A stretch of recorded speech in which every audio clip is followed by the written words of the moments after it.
आता एक महत्त्वाची बातमी आहे राज्यातील हवामानासंदर्भातली, राज्यातील पावसासंदर्भातली ही बातमी। पावसाचा जोर पुन्हा एकदा वाढण्याची शक्यता आहे। कोकण आणि मुंबईत पुढील 2 दिवस मुसळधार पावसाचा अंदाज आहे, तर मराठवाडा विदर्भातील जिल्ह्यात देखील जोरदार पावसाची शक्यता आहे।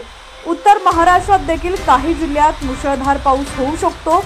पाहुयात 6 जुलै रोजी जिल्ह्यात हवामानाची काय स्थिती असेल। त्याआधी तुम्ही जर HPN मराठी न्यूज चॅनल पहिल्यांदाच पाहत असाल आणि अजूनही चॅनलला सबस्क्राइब केलेलं नसेल तर आत्ताच HPN मराठी न्यूज चॅनलला सबस्क्राइब करा आणि बेल आयकॉनवरती प्रेस करून नोटिफिकेशन्स मिळवा, जेणेकरून आमचे अपडेट्स लवकरात लवकर तुमच्यापर्यंत पोहोचतील।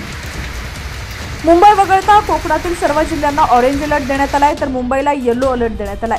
सह्याद्रीच्या घाट भागात मुसळधार पावसाचा इशारा हवामान विभागाने दिलाय। पश्चिम महाराष्ट्रातील पुणे, सोलापूर, सातारा, सांगली आणि कोल्हापूरमध्ये तुरळक ठिकाणी हलक्या ते मध्यम स्वरूपाचा पाऊस पडेल। उत्तर महाराष्ट्रात धुळे, नंदुरबार आणि जळगावमध्ये तुरळक ठिकाणी मुसळधार पावसाची शक्यता आहे। या जिल्ह्यांना हवामान विभागाने येलो अलर्ट दिलाय, तर मराठवाड्यात देखील पावसाचा जोर वाढणार आहे। जालना, छत्रपती संभाजीनगर, परभणी, हिंगोली, नांदेड आणि बीडमध्ये जोरदार पावसाची शक्यता आहे। या 6 जिल्ह्यांना येलो अलर्ट देण्यात आलाय। विदर्भात देखील पावसाची शक्यता वर्तवण्यात आली आहे। नागपूर, चंद्रपूर, वर्धा, भंडारा, गोंदिया आणि गडचिरोलीत मुसळधार पावसाची शक्यता वर्तवण्यात आली आहे। विदर्भातील या 6 जिल्ह्यांना येलो अलर्ट देण्यात आलाय।